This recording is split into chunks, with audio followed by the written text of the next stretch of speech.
ഓം സഹനാവവതു സഹനൗ ഭുനക്തു സഹ വീര്യം കരവാവഹൈ തേജസ്വിനാവധീതമസ്തു മാ വിദ്വിഷാവഹൈ. ഓം ശാന്തി ശാന്തി ശാന്തി. ഹരി ഓം.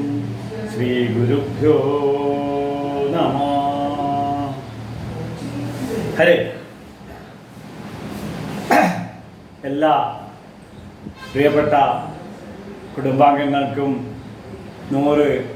നൂറായിരം സ്നേഹാശംസകൾ. മനുഷ്യ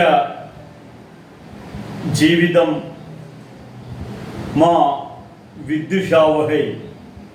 പരസ്പരം തമ്മിലടിച്ച് പരസ്പരം പോർവിളികൾ നടത്തി പരസ്പരം വെറുപ്പിൻ്റെ പ്രത്യയശാസ്ത്രവുമായി ജീവിക്കേണ്ടതല്ല എന്നുള്ളതാണ് വേദമാതാവിന് മാനവരാശിയോട് പറയാനുള്ളത്. മാ വിദ്വിഷാവഹൈ. വെറുപ്പിൻ്റെ പ്രത്യയശാസ്ത്രം പാടില്ല. അത് വേദങ്ങളുടെ ഒരു ടച്ചാണ്. വളഞ്ഞ മൂക്ക് പിടിക്കുക മീൻസ് സ്നേഹത്തിൻ്റെയും ഐശ്വര്യത്തിൻ്റെയും നന്മയുടെയും സുഗന്ധപൂരിതമായ ജീവിതം.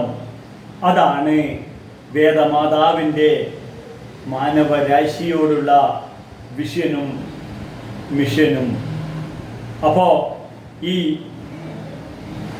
മാക്സ് മുള്ളർ പറയുന്ന 6500 വർഷം മുന്നേ ഈ ഭാരതഭൂവിൽ ഉണ്ടായിരുന്ന വൈദിക സംസ്കൃതി, ആ വേദ സംസ്കൃതിയെ പിന്നീട് സെമിറ്റിക് മതങ്ങൾ വന്ന് തച്ചുടക്കാൻ ചെയ്യാവുന്നതിൽ അധികം ചെയ്തിട്ടും ഒരു തരി പോലും തകരാതെ ഈ സംസ്കൃതി ഇന്നും ഇവിടെ നിലനിന്നു പോകുന്നു എന്നുള്ള അത്യത്ഭുതം തന്നെ വേദമാതാവിൻ്റെ മഹനീയത മനസ്സിലാകും. വേദമെന്ന് കേൾക്കുമ്പോൾ കുട്ടികൾക്ക് ആദ്യം ആ പഴയ ഒരു ഗ്രന്ഥത്തെയാണ് ഓർമ്മ വരിക. ഒരു പഴംപുരാണ ഗ്രന്ഥത്തെയാണ് ഓർമ്മ വരിക. മക്കളെ, അതല്ല വേദം. ഒരു പഴംപുരാണമല്ല വേദം, ഒരു ഗ്രന്ഥമല്ല വേദം. ഇതിന് ആദ്യം നാം പഠിക്കണം, നമ്മളെ മക്കളെ പഠിപ്പിക്കണം, വരും തലമുറയെ പഠിപ്പിക്കണം. ഒരു കുടുംബ ജീവിത ചര്യയാണ് ഈ വേദങ്ങളിലെ പ്രതിപാദ്യ വിഷയം. വേദമാതാവ്, ഒരു അമ്മ, ഒരു കുടുംബം എങ്ങനെയാണ് കൊണ്ടുപോകുന്നത്, അതുപോലെ വസുദൈവ കുടുംബം എന്ന മാനവരാശിയെ മുഴുവൻ മത്തപരതരം നന്യ കിഞ്ചിതസ്ഥി ധനഞ്ജയ മയി സർവവിധം പ്രോക്ത സൂത്രേ മണിഗണായുധിവ. ഈ ചരടിൽ കോർത്ത മുത്തുപോലെ മാനവരാശിയെ മുഴുവൻ സന്തോഷപ്രദമായി ഇപ്പോൾ ഇവിടെ ഈ നിമിഷം ജീവിക്കാൻ നമ്മളെ പ്രേരിപ്പിക്കുന്ന പ്രേരക മാതാവാണ് വേദ മാതാവ്. അപ്പോൾ ഈ വൈദിക സംസ്കൃതി, വേദങ്ങള് അവരുടെ ജീവിതത്തിൻ്റെ പച്ച അനുഭവങ്ങളാണ്. അപ്പോൾ ഈ നമുക്കിപ്പോൾ ഷോഡശ സംസ്കൃതിയാണ് വൈദിക സംസ്കൃതിയിൽ ഫോളോ ചെയ്യുന്നത്. ഈ വൈദിക കാലഘട്ടത്തിൽ എന്നെ വല്ലാതെ സ്വാധീനിച്ച ഒരു സബ്ജക്റ്റ് ഉണ്ട്. സദാശിവനിൽ തുടങ്ങി ശങ്കരാചാര്യരിലെത്തി അസ്മദാചാര്യ പര്യന്തം എൻ്റെ ഗുരുക്കന്മാരിലെത്തിയ ആ പരമ്പര. ഞാൻ അങ്കിരസ ഗോത്രത്തിലാണ്. കൃഷ്ണ യജുർവേദ പണ്ഡിതനും ഭാഗവതോത്തമനും മുൻ ശബരിമല മേശാന്തിയുമായ ശംഭുവാധ്യായരുടെ മകനാണ്. എൻ്റെ ഈ സംസ്കൃതിയിൽ എനിക്ക് ഏറ്റവും എൻ്റെ ഹൃദയത്തെ സ്വാധീനിച്ച ഒരു സംസ്കൃതിയാണ് നമ്മൾ ഈ അമ്മമാർക്ക് മാസമുറ തെറ്റുക എന്ന് പറയും, വിശേഷാവാന്ന് പറയും, ഗർഭധാരണം. ഈ ഗർഭധാരണം ഉറപ്പിച്ചു കഴിഞ്ഞ ഉടൻ തന്നെ ഒരു നെയ്ജപ സംസ്കാരമാണ് ആദ്യം ആരംഭിക്കുന്നത്. ജപമാണ് ആദ്യം ആരംഭിക്കുന്നത്. ജപോസ്തു സർവഭാവേഭ്യോ ജപോസ്തു സർവധർമ്മഭ്യോ പരമോ ധർമ്മോച്യതേ ജപധർമ്മേസ്തു അഹിംസയാച ഭൂതാനാം. അഹിംസാധിഷ്ഠിതമായ ഒരു ജപയജ്ഞത്തോടു കൂടിയാണ് അമ്മമാരുടെ ഗർഭ സംസ്കൃതി തുടങ്ങുന്നത്. ഒരത്ഭുതമാണ്. ഇവിടെ ലിംഗവ്യത്യാസം ഇല്ല.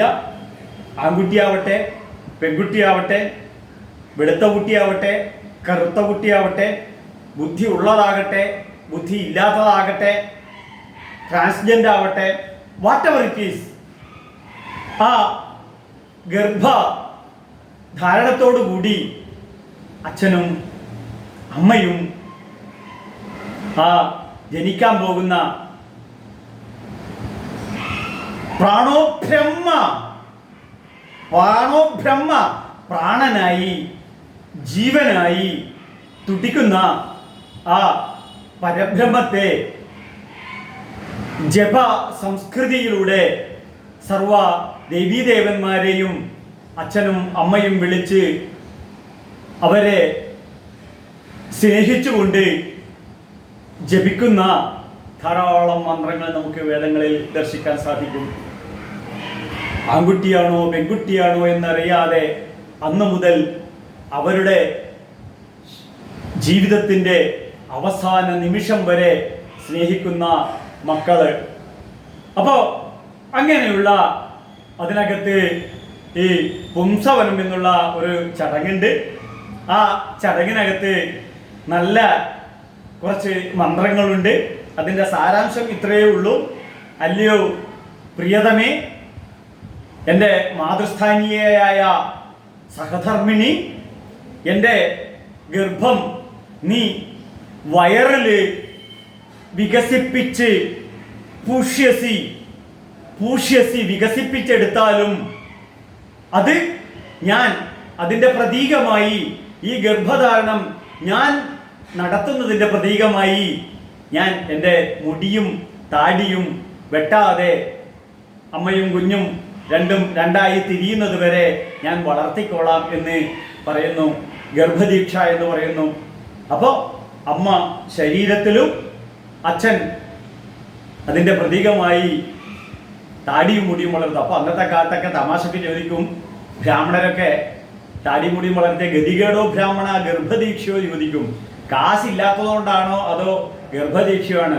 ഏതായാലും ശരി, അങ്ങനെ 10ാമത്തെ മാസം ആ അച്ഛൻ്റെയും അമ്മയുടെയും ജപത്തിൻ്റെയും വ്രതത്തിൻ്റെയും ധ്യാനത്തിൻ്റെയും ആരാധനയുടെയും സ്നേഹ ദുഗ്ധം നൽകിക്കൊണ്ട് വളർത്തിയ ആ കുഞ്ഞ് ജനിച്ചു കഴിഞ്ഞ ഉടൻ തന്നെ അച്ഛൻ്റെ കൈകളിൽ കൊടുക്കുന്ന ഒരു സംസ്കൃതിയുണ്ട്.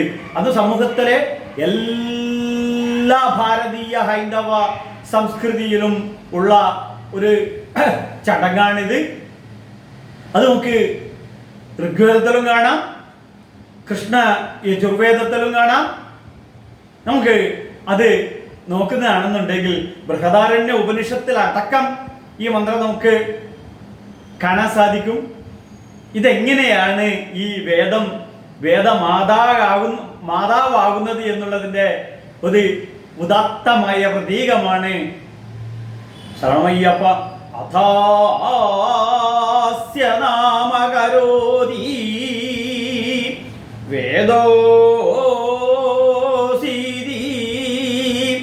തദസ്യ തദ്ഗുഹ്യമേവ നാമ ഭവതി. ആ കുഞ്ഞിനെ എടുത്തുകൊണ്ട് എൻ്റെ അച്ഛനൊക്കെ എന്നെ ചെയ്തു, ഞാനൊക്കെ എൻ്റെ മക്കളെ ചെയ്തു, എൻ്റെ മുത്തശ്ശന്മാരൊക്കെ എൻ്റെ അച്ഛനെ ചെയ്തു കാണും. ഏതായാലും ശരി, അഥാസ്യ ഈ പരബ്രഹ്മം ജീവനായി ഇവിടെ അവതരിച്ചു. ഈ അതിനുശേഷം നാമകരോതി വേദോസി ഇതി, നീ വേദമാകുന്നു, നീ അറിവാകുന്നു, നീ ജീവിതത്തിൻ്റെ അനുഭവമാകുന്നു. എത്ര മനോഹരമായ വേദ സംസ്കൃതിയാണെന്ന് നോക്കൂ. ഞാൻ ജനിച്ച ഉടനെ എൻ്റെ അച്ഛൻ എന്നോട് പറയുകയാണ് നീ അറിവാകുന്നു എന്ന്. നോക്കൂ, ആധുനിക മനുഷ്യൻ നോക്കൂ, ഓരോ വ്യക്തിയെയും ഐഡൻറ്റിഫൈ ചെയ്യുന്നത്, ആ വ്യക്തിയുടെ വ്യക്തിത്വം നമ്മൾ ഐഡൻറ്റിഫൈ ചെയ്യുന്നത് അയാളുടെ അറിവ് കൊണ്ടാണ് എന്ന് നമുക്ക് വളരെ വ്യക്തമായിട്ട് മനസ്സിലാകും. ജോർജ് കുട്ടികൾക്കൊന്നും പറഞ്ഞാൽ അറിയില്ല, ഐൻസ്റ്റീൻ പെട്ടെന്നറിയാം അദ്ദേഹത്തിൻ്റെ അറിവ്.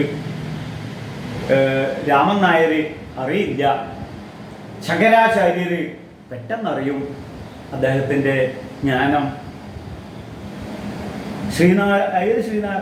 അറിയില്ല, ശ്രീനാരായണ ഗുരു അറിയാം അദ്ദേഹത്തിൻ്റെ ജ്ഞാനം കൊണ്ട്. APJ അബ്ദുൽ കലാം അറിയാം അദ്ദേഹത്തിൻ്റെ അറിവ് കൊണ്ട്. ശ്രീധർജി നമുക്കൊക്കെ സുപരിചിതമാണ്. ഡോക്ടർ ഗംഗാധർജി നമുക്കറിയാം, പ്രമുഖ ഓങ്കോളജിസ്റ്റ്. അപ്പോൾ ഇവിടെ അറിവാകുന്നു നീ, അനുഭവമാകുന്നു. ആ അറിവും ആ അനുഭവവും ആ ജ്ഞാനവും വളർന്ന് വികസിക്കുന്നതാണ് ബ്രഹ്മ സംസ്കൃതി. സ്വാമിയേ ശരണമയ്യപ്പ. തദസ്യ തദ്ഗുഹ്യമേവ, തദസ്യ തദ്ഗുഹ്യമേവ. ഇനി ആ വളർന്നു വരുന്ന കുഞ്ഞ്, അത് ആ വളർന്നു വരുന്ന കുഞ്ഞ് പിന്നീട് പെൺകുട്ടിയാണെങ്കിൽ ഞാൻ പെൺകുട്ടിയാണ് പെൺകുട്ടിയാണ് പെൺകുട്ടിയാണെന്ന് പറഞ്ഞ് വളർന്നു വരുന്നു. ആൺകുട്ടിയാണെങ്കിൽ ഞാൻ ആൺകുട്ടിയാണ് ആൺകുട്ടിയാണ് എന്ന് പറഞ്ഞ് വളർന്നു വരുന്നു. നമുക്കത് ദർശിക്കാൻ സാധിക്കും.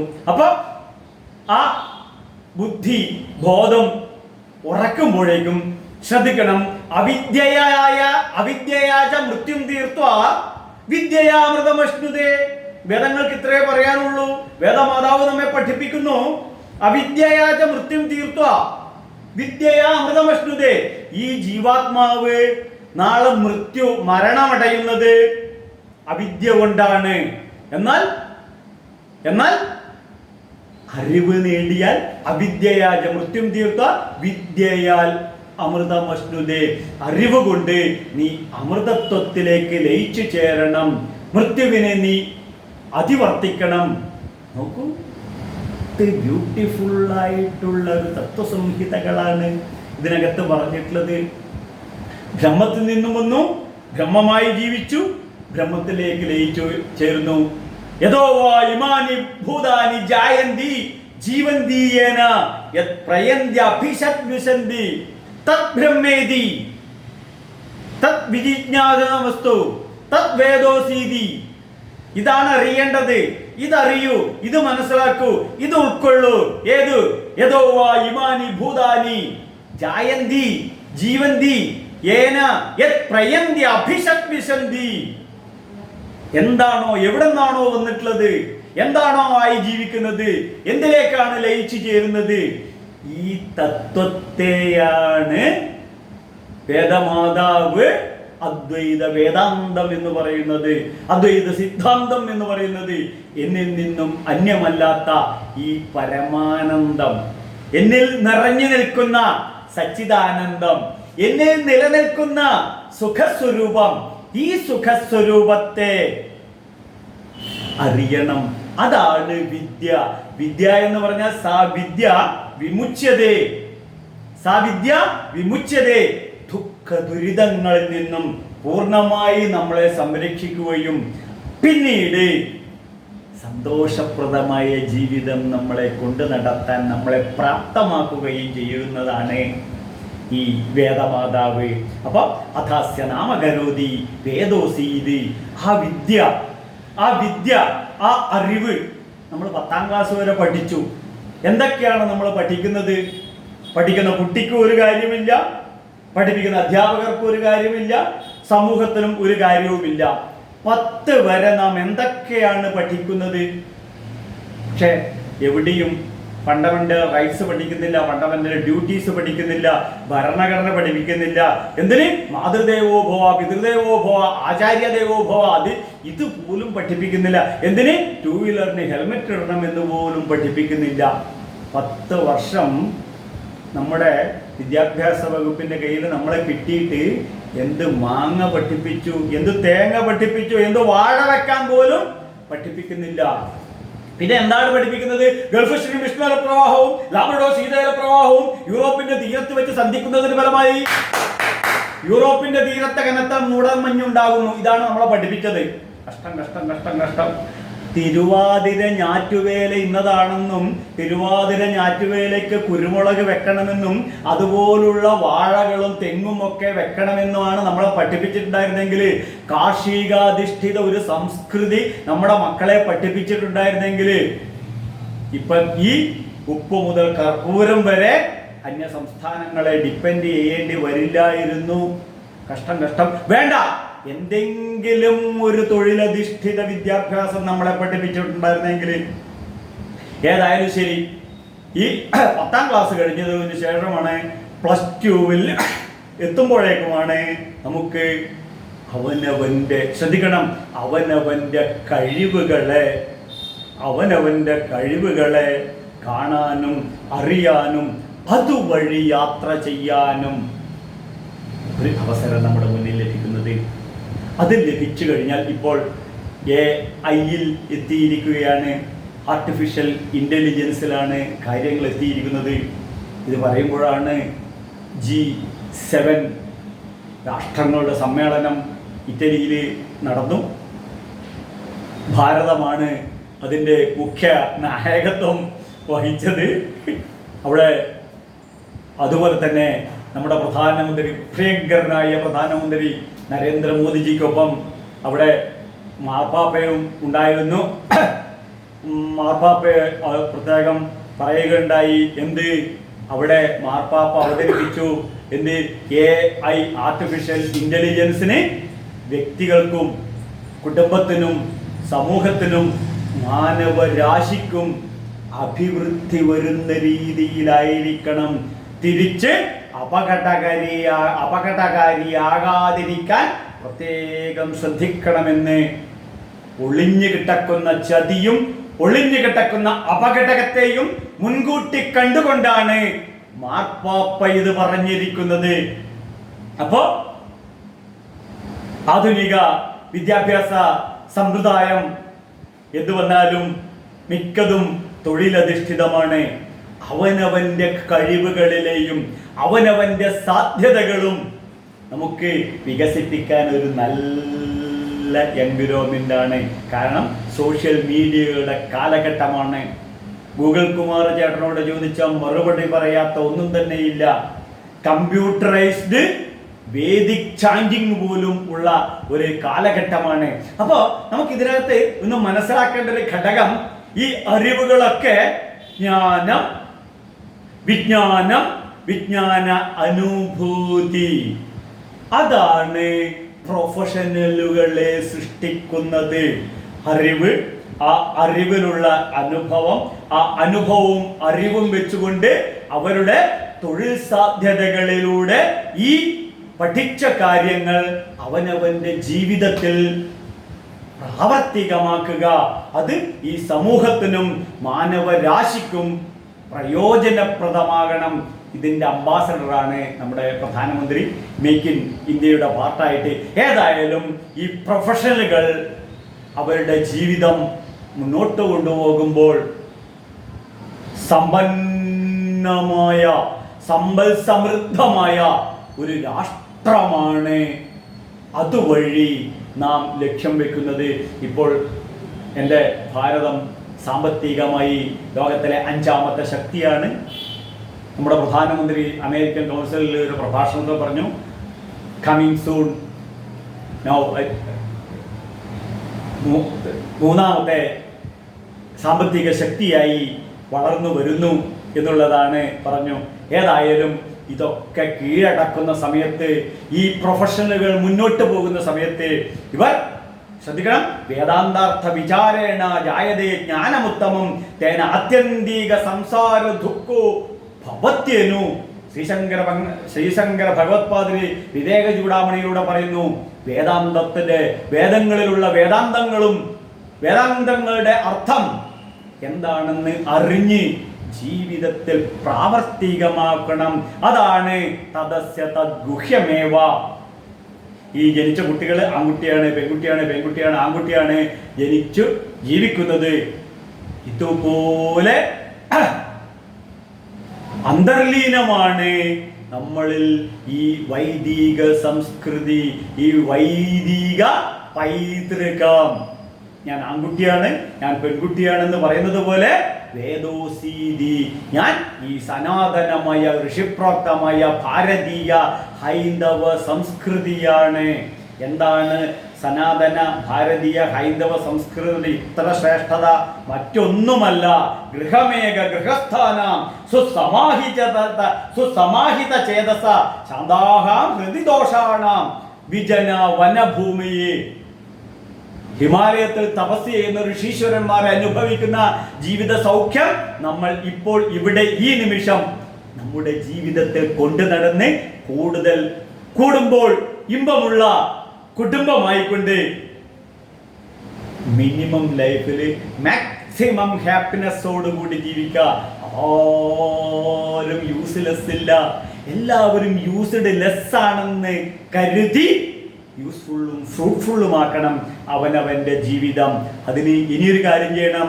നാമഭവതി തദസ്യ തദ്ഗുഹ്യമേവ. ഇനിയോ നാമഭവതി, നിനക്ക് ഇഷ്ടനാമങ്ങള്, ഇഷ്ടദൈവിക നാമങ്ങള് കുട്ടികളെ വിളിക്കാം. രാമനെന്നോ മാധവനെന്നോ ഗോവിന്ദനെന്നോ കൃഷ്ണനെന്നോ ഋഷികേശെന്നോ പ്രദ്യുമ്നെന്നോ അനിരുദ്ധനെന്നോ സുവർണനി എന്നോ ലളിതാംബിക എന്നോ ദ്രൗപദി എന്നോ സരസ്വതി എന്നോ ശബരി എന്നോ പത്മജ എന്നോ എന്ത് വിളിച്ചാലും എല്ലാം ഈശ്വരീയമായ നാമങ്ങളാണ്. അപ്പോൾ നമുക്കറിയാം എന്താ ഇതുകൊണ്ട് മെച്ചം. ഈ ഹൈന്ദവ സംസ്കൃതിക്ക് മാർക്കാണ്ഡേയ ചരിതം നമുക്കൊക്കെ അറിയാം. നാരായണ എന്ന് വിളിച്ചപ്പോൾ വിഷ്ണുപാർഷദന്മാർ നേരിട്ട് വന്നു എന്നുള്ളതൊക്കെയാണ് ഭാഗവത്തിലെ കഥ. ഏതായാലും ശരി, ഇവിടെ നെഗറ്റീവിൽ നിന്നും പോസിറ്റീവിലോട്ട് ഒരു ഉയർച്ച ഇതാണ്. അത് അനന്തമായ ഈശ്വരീയതയുടെ ഭാഗമാകുമ്പോൾ നാമും ആ അനന്തമായ ബോധ ഊർജ ചൈതന്യമാണെന്ന് തിരിച്ചറിയുക. അപ്പോ അങ്ങനെ ഈ കുഞ്ഞിനെടുത്ത് അദാസ്യ നാമകരോദി വേദോസീതി തദസ്യ തദ്ഗുഹ്യമേവ നാമഭവതി. നീ വളരെ ഉന്നതനായ പ്രശസ്തനായ ഏറ്റവും നല്ല രീതിയിലുള്ള ഒരു ജീവിതം നയിക്കുന്ന വ്യക്തിത്വത്തിന് ഉടമയാകുന്ന അതിപ്രശസ്തനായ ഒരു വ്യക്തിയാകുന്നു നീ എന്ന് പറഞ്ഞ് എൻ്റെ അമ്മയുടെ കയ്യിലോട്ട് എന്നെ കൊടുത്തതിൻ്റെ പ്രതിഫലനമാണ് ഈ വേദിക സംസ്കൃതി പഠിക്കാനും അറിയാനും പ്രചരിപ്പിക്കാനും ഈ മഹത്തായ സനാതനമായ ഋഷിപ്രോക്തമായ വേദ സംസ്കൃതിയുടെ ഭാഗമാകാൻ എനിക്ക് സാധിച്ചത് എന്ന് ആത്മാഭിമാനത്തോടുകൂടി എനിക്ക് പറയാൻ സാധിക്കുന്നത്. നിങ്ങളും ഈ കേൾക്കുന്നത് ഇതിൻ്റെ ഭാഗമാകാൻ കാരണം നിങ്ങളുടെ അച്ഛനും അമ്മയും ചെയ്തിരിക്കുന്ന സുഹൃതങ്ങളുടെ പ്രതിഫലനമാണ്. ഇതിൻ്റെ അപ്പുറത്ത് മറ്റൊന്നും വേദങ്ങൾക്ക് പറയാനില്ല, വേദമാതാവിന് പറയാനില്ല. ഇനി അമ്മയ്ക്ക് കുഞ്ഞിനെ കൊടുത്തിട്ട് അവിടെ വീണ്ടും അച്ഛൻ അമ്മയോട് ചൊല്ലുന്ന ചില മന്ത്രങ്ങളുണ്ട്. ശരണമയ്യപ്പ അധൈനം മാത്രേ പ്രദായ സ്ഥനം പ്രയച്ഛതി യസ്തേ സ്തന ശശയോ യോ മയോ ഭൂ യോ രത്നധാ വസുവദ്യ സുദത്ര യേന വിശ്വാ പൂഷ്യസി വാര്യാണി സരസ്വതി തമിഹ ധാതവേ കരീതി. ഈ മന്ത്രത്തില് സരസ്വതി എന്നാണ് പറയുന്നത്. ധർമ്മപത്നിയെ സരസ്വതി എന്നുള്ളതാണ് പറയുന്നത്. എൻ്റെ സഹധർമ്മിയുടെ പേരും സരസ്വതി എന്നാണ്. മുൻ സംസ്കൃത പണ്ഡിതനും മുൻ അധ്യാപകനുമായ അള്ളക്കാടകത്ത് കൃഷ്ണൻ നമ്പൂതിരിയുടെ മകളാണ്. എൻ്റെ ഭാര്യയ്ക്കും പേര് സരസ്വതി എന്നാണ്. അപ്പോ സരസ്വതി തമീഹ ധാതവേ കരീതി. ഈ എൻ്റെ കുഞ്ഞിനെ നീ അമ്മിഞ്ഞപ്പാല് കുടിപ്പിച്ചാലും എത്ര ബ്യൂട്ടിഫുള്ളാണ് നോക്കിയേ, എന്ത് പ്രാക്ടിക്കലാണെന്ന് നോക്കിയേ. ഇവിടെ ഹോമങ്ങളോ യാഗങ്ങളോ ബലികളോ ഒന്നും ചെയ്യാനല്ല ഈ വൈദിക സംസ്കൃതി പറയുന്നത്. ആ ജനിച്ച കുഞ്ഞിനെ ഭാര്യയുടെ കയ്യിൽ കൊടുത്തിട്ട് പറയുന്നു, നീ അമ്മിഞ്ഞ കൊടുക്കൂ. തമീഹ ധാതവേ കരീതി അധൈനം. അതിനുശേഷം മാത്രേ പ്രദായ സ്ഥനം പ്രയച്ഛതി. നീ സ്ഥനം പ്രയച്ഛതി, നീ മുല കൊടുക്കൂ, നീ അമ്മിഞ്ഞപ്പാല് കൊടുക്കൂ. ആധുനിക വൈദ്യശാസ്ത്രം ജനിച്ചു കഴിഞ്ഞ ഉടനെ കുഞ്ഞിന് അമ്മിഞ്ഞു കൊടുക്കുന്നതാണ്. ഏറ്റവും മോഡേൺ പീഡിയാട്രീഷ്യനും പറയുന്നത് ഇത് തന്നെയാണ്.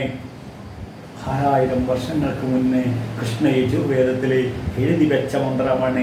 ഇതാണ് ഇതിൻ്റെ ശാസ്ത്രീയത, ഇതാണ് ഇതിൻ്റെ ആക്സെപ്റ്റബിള്, ഇതാണ് എൻ്റെ ജീവിതത്തെ മാധുര്യപൂരിതമാക്കി ആധുനിക വൈദ്യശാസ്ത്രവുമായി മിക്സ് ചെയ്യുമ്പോൾ.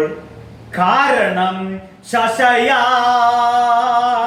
സുഖപ്രദമാണ്.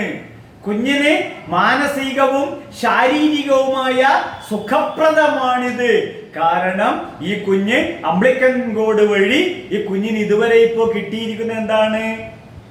അമ്മയുടെ ശരീരത്തിലെ ഊർജവും താപവും മിനറൽസും മെറ്റൽസും പ്രോട്ടീൻസും ഒക്കെ അംബ്ലിക്കൻ കോഡ് വഴി കിട്ടിയിരിക്കുന്നതാണ്. ഈ അമ്മ പ്രസവിക്കുമ്പോൾ അതുവരെ അമ്മയുടെ അമ്മിഞ്ഞയിൽ രക്തമായി തിളച്ചു നിൽക്കുന്ന ഈ രക്തം കൺവേർട്ട് ചെയ്ത് പാലായി, ആ പാലിൽ പഞ്ചസാരയും ചേർത്ത് ആ കുഞ്ഞിന്റെ ചുണ്ടിൽ അമ്മിഞ്ഞപ്പാലായി അനുഭവത്തിന്റെ മുന്നിലേക്ക് എത്തിയത് ചൈതന്യത്തിന്റെ പേരാണ് കോസ്മിക് എനർജി. അതിന് വേദങ്ങൾ പറയുന്ന പേരാണ് ബ്രഹ്മം. അതിന് നാം മലയാളത്തിലും മറ്റു ഭാഷകളിലും പറയുന്നതാണ് ഈശ്വരൻ. ഇതിന്റെ അപ്പുറത്ത് മറ്റൊരു പ്രത്യക്ഷമായി ഈശ്വരനെ പശ്യന്തി ജ്ഞാനചക്ഷുഷ യോഗി ധ്യാനഗമ്യം. ധന്യമായ ജീവിതത്തിൽ മനസ്സിൽ തെളിഞ്ഞു വരുന്നു ആ ഈശ്വരീയമായ അമ്മിഞ്ഞപ്പാല്. എൻ്റെ അമ്മയുടെ അമ്മിഞ്ഞപ്പാല് കുട്ടിച്ചതിൻ്റെ മാധുര്യമാണ്. എനിക്ക് ജിഹ്വാമേ മധുമത്തമാം. വേദങ്ങൾ പറയുന്നു ഈ മധുരം ജിഹ്വയിൽ എന്നും ശബ്ദമായി, വാക്കായി മറ്റുള്ളവരുടെ ജീവിതത്തെ ഉയർത്താൻ, അവനവന്റെ ജീവിതത്തെ ഉയർത്താൻ, മറ്റുള്ളവരെ കൈപിടിച്ചുയർത്താൻ എല്ലാവരിലും ഒരു മധുരമായി തീരട്ടെ. ആനോഭദ്രകൃതവോ എന്തു വിശ്വതാം. ലോകത്തിലെ മുഴുവൻ നല്ല പോസിറ്റീവ് ചിന്തകളും എന്നിലോട്ട് വളർന്നു വരേണമേ. ഇതിനാണ് ശശയ സുഖപ്രദം. ആർക്ക്? ഈ അമ്മിഞ്ഞ കൊടുക്കുന്നതിലൂടെ അമ്മയ്ക്ക് സുഖം, ഈ അമ്മിഞ്ഞപ്പാല് കുടിക്കുന്നതിലൂടെ കുഞ്ഞിന് സുഖം. ഇത് കാണുക വഴി അച്ഛന് സുഖം, അമ്മൂമ്മയ്ക്ക് സുഖം, അപ്പൂപ്പന് സുഖം, ലോകത്തിന് മുഴുവൻ സുഖം വരുന്ന ഒരു സുഖാനുഭൂതിയാണ് ഇവിടെ ഋഷി വേദങ്ങളിലൂടെ എഴുതി വച്ചിരിക്കുന്നു. വയോഭൂ. എന്നിട്ട് ഋഷി ജഗദീശ്വരനോട് പ്രാർത്ഥിക്കുകയാണ്. മയോഭൂ. ഈ ആന്തരികവും ഭൗതികവുമായ സുഖത്തെ എന്നെന്നും നിലനിർത്തണമേ ജഗദീശ്വര. എന്നിട്ടോ രത്നധ. എന്താണ്? അതിവിശിഷ്ടമായ രത്നതുല്യമായ ഈ അമ്മിഞ്ഞപ്പാല് അതിവിശിഷ്ടമായ രത്നതുല്യമായ ഈ അമ്മിഞ്ഞപ്പാല് ഇത് വൈറ്റമിൻസും മിനറൽസും ഇനി ആന്റി ഓക്സിഡന്റുകളും രോഗപ്രതിരോധ ശക്തിക്കുള്ള വാക്സിനായിട്ട് പോലും ഇത് ശരീരത്തിൽ പ്രവർത്തിക്കുന്നു. രത്നത ഡയമണ്ടിന് തുല്യമാണ് അമ്മിഞ്ഞപ്പാല് എന്ന് ഇത് കൃഷ്ണ യജുർവേദത്തിൽ ഋഷി റിട്ടേണായിട്ട് എഴുതി വെച്ചിരിക്കുക. ആധുനിക മെഡിക്കൽ സയൻസ് മുഴുവൻ പറയുന്നത് ഇത് തന്നെയാണ്. ഇതാണ് ഇതിന്റെ ശാസ്ത്രീയ. അതുകൊണ്ട് ഈ വേദത്തിലെ മുത്തുകളും പവിഴങ്ങളും ഈ രത്നത അമ്മിഞ്ഞപ്പാല് പോലെ ദിവസേന നമ്മൾ കുട്ടിക്കണം, നമ്മളെ മക്കളെ പഠിപ്പിക്കണം, വരും തലമുറയെ പഠിപ്പിക്കണം. അപ്പൊ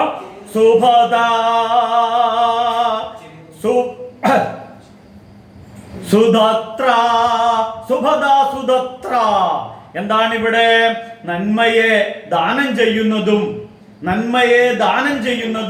നന്മയെ സൃഷ്ടിക്കുന്നതും നന്മ ബുദ്ധിയിലെ ബോധത്തിലെ പ്രചോദനം നൽകുന്നതും ഒപ്പം ശരീരത്തില് ബൂസ്റ്റായി പ്രവർത്തിക്കുന്നു, ഇമ്മ്യൂണിറ്റി പവർ വർദ്ധിപ്പിക്കുന്നതുമായ സുദത്ര എല്ലാം കൊണ്ടും മംഗളകരമായ ഈ അമ്മിഞ്ഞപ്പാല് തമീഹ ധാതവേ കരീതി കൊടുക്കൂ, കുഞ്ഞിന് കൊടുക്കൂ അമ്മിഞ്ഞപ്പാല്. പൂഷ്യസി യേന വിശ്വാപൂഷ്യസി എല്ലാ വിശിഷ്ട വസ്തുക്കളും ഈ കുഞ്ഞിന് കൊടുക്കുന്നതിന് തുല്യമാണ് ഈ അമ്മിഞ്ഞപ്പാല്. ഇനി പൂഷ്യസി എന്താണ്? പോഷിപ്പിക്കപ്പെടട്ടെ, അമ്മയെ പോഷിപ്പിക്കപ്പെടട്ടെ, കുഞ്ഞിനെ പോഷിപ്പിക്കപ്പെടട്ടെ. ഇത് ഈ അമ്മിഞ്ഞ കൊടുക്കുന്നതിന് ഏറ്റവും വലിയൊരു ബ്യൂട്ടിഫുള്ള് ആധുനിക വൈദ്യശാസ്ത്രത്തിൽ എൻ്റെ പെങ്ങടെ മോള് ഓങ്കോളജിസ്റ്റാണ്, എൻ്റെ മോള് ഡോക്ടറാണ്. അപ്പോൾ ഇവരെയൊക്കെ പറഞ്ഞിരിക്കുന്ന ഒരു അറിവ് വെച്ചുകൊണ്ട് ഞാൻ പറയുന്നതാണ്, ഈ കുഞ്ഞിനെ പ്രസവിച്ച രക്തസ്രാവം വളരെ പെട്ടെന്ന് നിൽക്കാൻ ഈ ഫീഡിങ് അമ്മിഞ്ഞപ്പാല് കുഞ്ഞിന് കൊടുത്താൽ ഈ ബ്ലഡ് മുഴുവൻ അമ്മിഞ്ഞപ്പാലായിട്ട് കൺവേർട്ട് ചെയ്ത് വന്നോളും. ധാരാളം വെള്ളവും കുടിച്ചു കഴിഞ്ഞാൽ എൻ്റെ അമ്മയൊക്കെ അങ്ങനെ അമ്മിഞ്ഞപ്പാല് തന്ന മധുരം കൊണ്ടാണ് എനിക്കിന്ന് ഈ വേദം നിങ്ങളോട് സംസാരിക്കാൻ സാധിക്കുന്നത്. ഏതായാലും ഇവിടെ ഈ കുഞ്ഞ് പൂഷ്യസി എന്ന് പറയുന്ന കുഞ്ഞ് അമ്മയോട് പറയുന്നു, നിന്റെ കുഞ്ഞിതാ പൂഷ്യസി, പോഷിക്കപ്പെടട്ടെ, ഞാനും പോഷിക്കപ്പെടട്ടെ, നീയും പോഷിക്കപ്പെടട്ടെ, കുഞ്ഞും പോഷിക്കപ്പെടട്ടെ, ചിന്തകളും പോഷിക്കപ്പെടട്ടെ, എല്ലാവരും പോഷിക്കപ്പെടട്ടെ.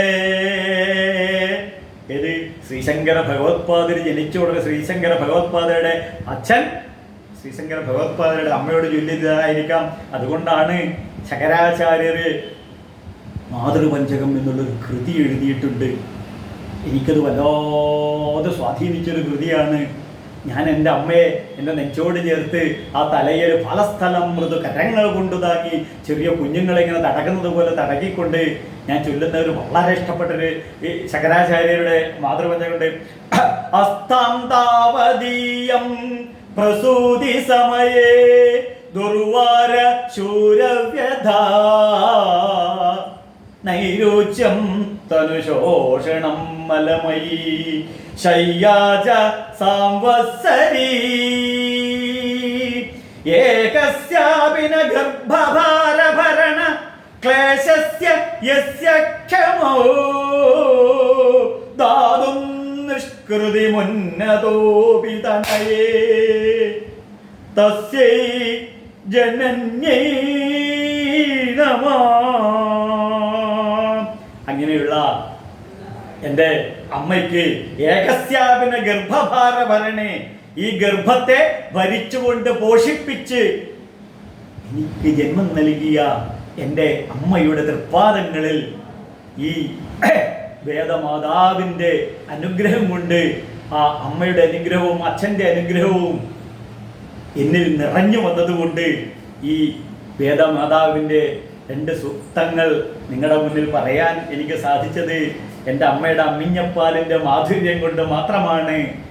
ആ അമ്മയുടെ പാദങ്ങളിൽ തസ്യൈ ജനന്യൈ നമഃ.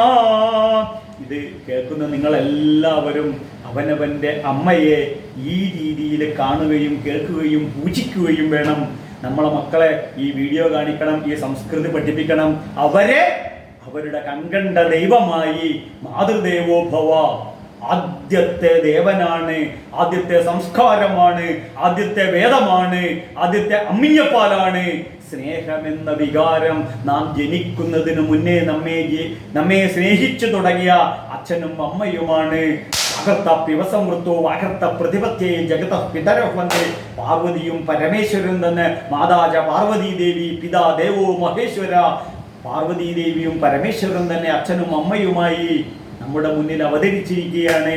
എല്ലാവരും അവനവന്റെ അച്ഛനെയും അമ്മയെയും പൂജിക്കുന്നതാണ് ഈ ഹൈന്ദവ സംസ്കൃതി. അത് വ്രതമാക്കി ദിനചര്യയാക്കി അവസാന നിമിഷം വരെ കൊണ്ടു നടക്കണം എന്ന് പറയാനാണ് ഞാൻ ഇത്രയും വഴിപ്പെട്ടത്. അബദ്ധ ജടിലമാകുന്ന പുതിയ തലമുറയെ ഇത് കേൾപ്പിക്കണം, പഠിപ്പിക്കണം. ഈ മഹത്തായ ഹൈന്ദവ സംസ്കൃതിയിലൂടെ അവർക്കൊരു നല്ല ജീവിതം എല്ലാവർക്കും എൻ്റെ അമ്മയുടെ അനുഗ്രഹം കൊണ്ട് എനിക്കുമുണ്ട്, നിങ്ങൾക്കും ഉണ്ടാവട്ടെ എന്ന് അർത്ഥമായി ആശംസിച്ചുകൊണ്ട് ലോക സംസ്ഥ സുഖിനോ ഭവന്തു. സ്വാമി